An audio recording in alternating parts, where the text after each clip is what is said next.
नमस्कार आदाब। आप देख रहे हैं न्यूज़ीलैंड 24। न्यूज़ीलैंड की टीम आज दुर्गापुर में है। हालिया दिनों में हम लोगों ने देखा कि एक मंज़र ऐसा था कि सांसें थम गई थी और तमाम लोग ये इंतज़ार कर रहे थे कि कब वो पल ख़त्म हो और उनके जो रिलेटिव हैं, उनके जो रिश्तेदार हैं, उनसे उनकी मुलाकात हो। मेरी मुराद अभी हाल ही में जो यूक्रेन और रसिया का ज़िक्र जो जंग चल रहा है, उसके ताल्लुक से है। लेकिन हम लोगों ने देखा कि हमारी हुकूमतें चाहे सेंट्रल हो या फिर स्टेट की हो, इन्होंने बहुत मेहनत से काम की और हमारे जो भी बच्चे स्कूल में यूक्रेन में पढ़ने के लिए गए थे, जो फंसे हुए थे, उनको अपने गार्जियन के हवाले किया। आज हमारी टीम दुर्गापुर में ऐसी ही एक स्टूडेंट के पास बैठी हुई है जो कुछ ही दिनों पहले यूक्रेन से इनकी वापसी हुई है। Madam, first of all welcome in our channel. हम ये चाहते हैं कि आप थोड़े अपने पेरेंट्स के बारे में बताइए। थैंक यू फॉर कमिंग और हमारे हाल चाल लेने के लिए बहुत बहुत धन्यवाद। और मतलब मेरे घर पे टोटल 6 लोग हैं, ग्रैंड पापा और मम्मी पापा और भाई बहन। मेरे पापा का नाम गणेश शॉ है और मम्मी का नाम शारदा शॉ। और मेरे भाई बहन हैं, वो अभी स्कूल में पढ़ रहे हैं और मैं कॉलेज में हूँ। यूक्रेन आप क्यों गए थे और कब गए थे? क्योंकि मेरा बचपन से इच्छा था कि मैं डॉक्टर बनूं, तो यहाँ का जो स्कोर का जो रिक्वायरमेंट था वो मेरा उतना था नहीं। तो यहाँ पर गवर्नमेंट कोटा में मुझे एडमिशन नहीं मिला, तो मुझे मेरे दोस्तों से पता चला कि वो बाहर पढ़ रहे हैं और वो एमबीबीएस परस्यू कर रहे हैं। तो मेरा भी मन था, तो फिर मैंने अपने घर वालों से बात की, फिर उन्होंने मुझे भेज दिया। पिछले साल ही 2021 में मेरा एडमिशन हुआ वहाँ। तो मेरा फर्स्ट ईयर तो कंप्लीट हो गया, अभी मैं सेकेंड ईयर में हूँ। नहीं, वो तो ठीक है। हम ये चाहते हैं कि आप थोड़ा हमारे ऑडियंस को बताएं कि आपकी फंडामेंटल माने प्राइमरी एजुकेशन कहाँ पे हुई और आपने हायर सेकेंडरी या फिर माध्यमिक कहाँ से पास किया? मैं गुरु टेक बहादुर पब्लिक स्कूल में पढ़ती थी। मैंने वहीं से अपना एचएस कंप्लीट करा है और उसके बाद फिर मैंने 1 साल ड्रॉप भी लिया, फिर मैंने तैयारी भी करी, उसके बाद एग्ज़ाम भी दिया, लेकिन इंडिया में कॉलेज नहीं मिला। फिर मैं यूक्रेन चली गई। जब बार बार ये कहा जा रहा है कि एमबीएससी को खबर कर दी गई थी और इन्फॉर्मेशन थी कि रसिया हमला करने वाले हैं, तो फिर आप लोग का ऐसा समीकरण क्यों बना, क्यों हालात इतने बद से बदतर हो गए? एक्चुअली हमारी यूनिवर्सिटी में हमें यही मेल दिया जा रहा था ऑफिशियल साइट पे कि सब कुछ स्टेबल है और बच्चे कहीं ना जाएं। और जो बच्चे का टिकट हो गया था, हालांकि हमने भी टिकट करा ली थी, मेरी टिकट 4 मार्च की थी, लेकिन तब तक सिचुएशन बहुत ज़्यादा ख़राब हो गई, तो हमें फिर ऐसा इवैक्यूएट करा गया, वरना हम तो खुद ही आने वाले थे। और जो बच्चे पहले निकलने वाले थे, तो उनको हमारे यूनिवर्सिटी की तरफ से ऐसा बोला जा रहा था कि अगर तुम घर चले जाओगे अभी, तो वो लोग पेपर बहुत हार्ड कर देंगे और ऑनलाइन क्लास करेंगे तो उनको फेल करा दिया जाएगा। तो ऐसा ऐसा डराया जा रहा था और फिर हमें वहाँ से हमेशा ये बोला जा रहा था कि कंडीशन स्टेबल है। तो हम भी घर को यही बोल रहे थे कि कंडीशन स्टेबल है, बट फिर भी मम्मी पापा का प्रेशर था, वो लोग डर रहे थे, न्यूज़ इतना दिखाया जा रहा था यहाँ पे। तो उन लोगों ने मुझे बोला कि नहीं, तुम टिकट कराओ, मेरे को नहीं पता, तुम घर आ जाना। तो फिर उनके बोलने पे मैंने टिकट करा लिया और फिर जब तक डेट था मेरा, तो उससे पहले ही हमला हो गया। तो फिर ये जो हमला हुआ तो आप उतने दिन तक कहाँ थे? हम अपने हॉस्टल में ही थे। और मैंने दिक्कत क्या थी, परेशानियाँ क्या वहाँ पे हो रही थी? हाँ, रोज़ रात में सायरन की आवाज़ बजती थी और 9 बजे तक हमें सबको मार्शल लॉ भी अप्लाई हो गया था, तो लाइट्स ऑफ करना पड़ता था। और हमने जो अपना इमरजेंसी बैग भी तैयार किया जो घर लेने के लिए, जिसमें डॉक्यूमेंट्स वगैरह था, वो भी हमने मोबाइल की फ्लैश लाइट से ही करा, क्योंकि वहाँ पर लाइट एकदम नहीं जलाना अलाउड था, क्योंकि कभी भी हमला हो सकता था। और सायरन का आवाज़ बजते ही हम लोग को बंकर में जाना पड़ता था, क्योंकि जैसे ही वहाँ पर सायरन का आवाज़ मतलब कि डेंजर, तो उसके हिसाब से सारे बच्चों को हमेशा 24/7 रेडी रख बैठना पड़ता था। रेडी, जैसे सायरन का आवाज़ बजेगा तो हम लोग को बंकर में जाना पड़ेगा। अच्छा, बात कीजिए आसनसोल या फिर दुर्गापुर की, यहाँ से कितने स्टूडेंट आप लोग गए थे वहाँ? हम लोग दुर्गापुर के लगभग 20 बच्चे हैं और आसनसोल के भी शायद लगभग 20 से 30 बच्चे हैं। और अलग अलग स्टेट से, अलग अलग डिस्ट्रिक्ट से भी बच्चे हैं। टोटल वेस्ट बंगाल के कम से कम 300 से प्लस 400 तक बच्चे हैं। अभी मैंने क्या कंडीशन है, सब के सब वापस आ गए? हाँ, सबके सब वापस भी आ गए और इसी के लिए सब लोग कंफर्टेबल है, सब लोग सही है। इसको जानने के लिए भी कल हमारी मीटिंग भी थी सीएम के साथ, तो उन्होंने हमारे साथ मतलब इंटरेक्ट किया, लोगों से परेशानी पूछी, हम सबसे परेशानी पूछी, ईयर वाइज पूछा, फिर उनके क्या प्लान्स उन्होंने ये बताया। और फिर जैसा जैसा डिस्कस हुआ, अभी बोल रही हैं कि एनएमसी को और पीएम को वो लेटर लिखेंगी, जबकि वो लिख भी चुकी हैं। और अभी वो लेटर गया है, अभी देखिए बस एक डिसीजन अच्छा सा आ जाए हमारे लिए। नहीं, कल तो आप गए थे, आप सीएम ममता बनर्जी से मुलाकात की। जो कल का आप लोगों का मीटिंग था, वो मीटिंग कैसा था? वो मीटिंग बहुत अच्छा था, हमारे लिए फ्री ट्रांसपोर्ट था। और हमारे साथ, सिंस हम लोग एक गर्ल है, तो हमारे साथ एक पेरेंट्स को भी बोला गया था जाने के लिए, तो मम्मी गई थी मेरे साथ और मेरी 2-4 सहेली थी दुर्गापुर से। हम लोग सब दुर्गापुर में हम लोग को बुलाया गया था, फिर वहाँ से हम लोग बस में बैठ के, जो कि उनके थ्रू ही था, सीएम नहीं प्रोवाइड कराया था हमें, उसी बस में हम लोग पूरे, पुलिस फोर्स भी थी हमारे साथ और पूरे सिक्योरिटी के साथ फिर हमें कोलकाता लेके जाया गया। अभी जो बाकी स्टूडेंट हैं उनसे तो आपकी बातचीत होती होगी, फ्यूचर में भी अपने आप को फ्यूचर को तुम क्या देख रहे हो, मैंने आप लोग क्या अब करना है, ऐसा कुछ समझ में आ रहा है? फिलहाल तो हमारी अभी ऑनलाइन क्लासेस चल रही हैं तो हम उसको कंडक्ट कर रहे हैं।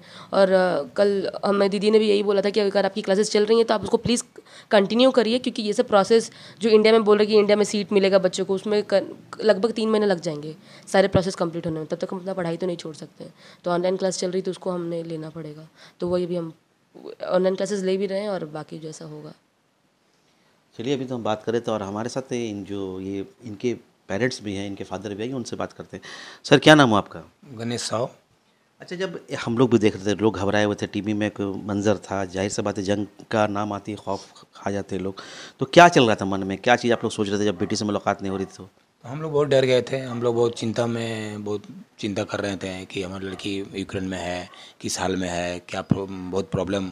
हम लोग न्यूज़ में देख रहे हैं बहुत प्रॉब्लम हो रहा था, बहुत समस्या। हम लोग बोले अपने लड़की को कि तुम चले आओ, जैसे भी हो तुमको चले आओ, वहाँ पे पोजीशन बहुत हालत ख़राब लग रहा था।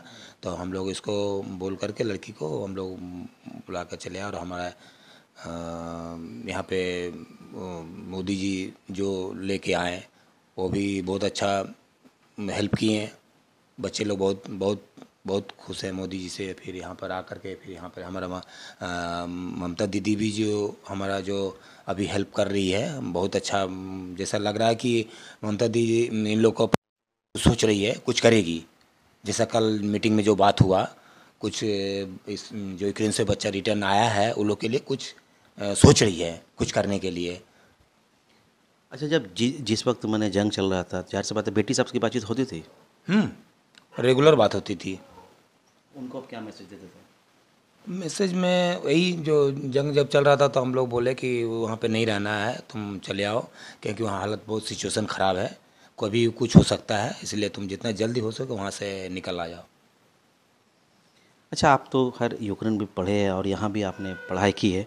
अगर बात की जाए टीचिंग सिस्टम का, तो दोनों मुल्कों में क्या फ़र्क है? पहली बात तो टीचर्स ऑलमोस्ट सेम है, उसी हिसाब से बच्चों को ट्रीट करते हैं प्यार से। और हमारा जन्म यहीं का है तो हमें यहाँ का एनवायरनमेंट ज़्यादा अच्छा लगता है। और हम लोग बचपन से यहीं पढ़े हैं तो कहीं ना कहीं हमें आदत है इस पढ़ाई की। तो ज़्यादा हमें इंडिया सही लगता है पढ़ाई के मामले में। हमारी मजबूरी थी यूक्रेन जाना, क्योंकि हमें यहाँ एडमिशन नहीं मिल रहा था।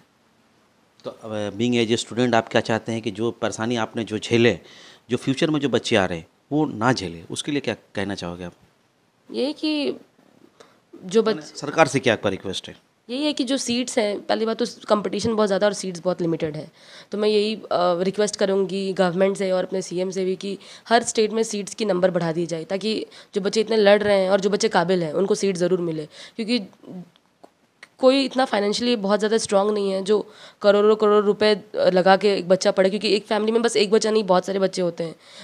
मैं खुद ही, मेरे 2 भाई बहन हैं, तो इसीलिए सिर्फ मैं अपने लिए तो नहीं सोच सकती थी, तो इसलिए फिर मैं चली गई। क्योंकि प्राइवेट में बहुत ज़्यादा पैसों की डिमांड है इन मेडिकल फील्ड के लिए। तो मैं यही चाहूँगी कि सीट्स के नंबर बढ़ जाएंगे और फीस को अगर मिनिमाइज़ कर दिया जाएगा तो कोई बच्चा बाहर नहीं जाएगा और बच्चे यहाँ पढ़ के यहीं डॉक्टर बनेंगे और यहाँ की कंट्री को सर्व करेंगे। अच्छा, जिस वक्त जंग चल रहा था तो आप भी डर गई होगी, खौफ का माहौल होगा, तो उससे कैसे उभर रहे थे आप, जब डर लग रहा था, खौफ लग रहा था तो कुछ नहीं, एम्बेसी से हम लोग कांटेक्ट में थे। एम्बेसी जैसे जैसे बोल रही थी हम लोग उसी गाइडलाइंस पे चल रहे थे। और अपनी यूनिवर्सिटी भी फिर कुछ दिनों के लिए छुट्टी दे दी ताकि हम अच्छे से इवैक्यूएट कर जाएं। और फिर हम एम्बेसी के गाइडेंस में थे और इधर से सरकार भी हमें गाइड कर रही थी। और फिर फ्री हमें वहाँ से फ़्लाइट्स भी मिली इंडिया आने के लिए। तो I am really very thankful to Modi ji, उन्होंने हमारे लिए फ़्लाइट्स बुक करा। And I am very thankful to Mamata di also, because after coming from there to Delhi, like she provided us the flight, free flight. We didn't have to pay for a single penny and we are very happy. और हम लोग जब यहाँ airport पे पहुँच गए दुर्गापुर पे, तो हमें एमएलए भी मिलने आए थे। और वो देखिए, मतलब मेरे घर पे वो बहुत लोग, जनरल सेक्रेटरी और दुर्गापुर की जो लीडर आए थे। और फिर उन लोगों ने गिफ्ट भी दिया और ये भी जानने आए थे कि हम कैसे हैं और मतलब डरे वरे तो नहीं हैं। और फिर बहुत अच्छा लगा, सब लोग मिलने आए और हमें घर तक भी पहुँचा दिया गया एकदम सेफली। चलिए, चलते चलते जो आपके कॉलिग्स हैं, जो आपके स्टूडेंट हैं, उसके लिए उनके लिए आपका क्या मैसेज है? ये है कि सिचुएशन जो भी हम लोग देख लिए, आई होप हमें आगे और देखना ना पड़े ऐसा। और हमें बहुत हम मुझे और मेरे दोस्तों को बहुत भरोसा है सरकार पे कि वो कुछ ना कुछ अच्छा स्टेप ज़रूर लेगी और we will find our place and will get admission soon here. Thank you for talking to me. Thank you so much for coming and taking our interview. We are very thankful. हमारे दरमियान Trinamool Congress minority cell के दुर्गापुर से ताल्लुक़ रखने वाले एक dynamic young नेता जो कुरैशी के नाम से जाने जाते हैं, चूँकि जाहिर सी बात है कि इनके जो पेरेंट्स हैं उनके दोस्तों में से है। आइए उनसे मुलाकात करते हैं और जानते हैं कि फ्यूचर को लेकर के अब वो कितनी सीरियस है। Sir, first of all welcome in our channel. अभी हमने जो बच्ची से बात की जो यूक्रेन से आई है, तो इसके लिए फिर आप लोग क्या प्लान कर रहे हो? क्या आप लोग एज ए लोकेलिटी या फिर लोकल के नाते फिर आप लोग उनको क्या हेल्प कर रहे हो? पहले तो सबसे पहले आपको नमस्कार है जी न्यूज़ को, न्यूज़ लाइन 24। पहुँचे और आप उन लोगों को ये मैसेज तो आगे तक पहुँचाइएगा, इसका बहुत बड़ा शुक्रिया है आपको। और कहना ये है कि मेरे भैया के साथ में इनका बहुत काफ़ी क्लोज दोस्ती है। हम लोग बच्चे से हम लोग एक जगह रहे हैं, हम लोग देखे हैं। जब इनका बेटी जब यूक्रेन में थी, जब हमला हुआ रूस का, तो काफ़ी कंडीशन इनके घर का सिचुएशन बहुत ज़्यादा ख़राब था, बहुत ही ज़्यादा परेशान थे। हम लोग इनको जितना हो सका हम लोग इनके बगल में खड़े थे, हम भी लोग साहस दे रहे थे, मगर कुछ व्यवस्था नहीं हो रहा था वहाँ से जब आने के लिए। तो फिर उसके बाद सेंट्रल गवर्नमेंट और राज्य सरकार की तरफ से उसका व्यवस्था किया गया।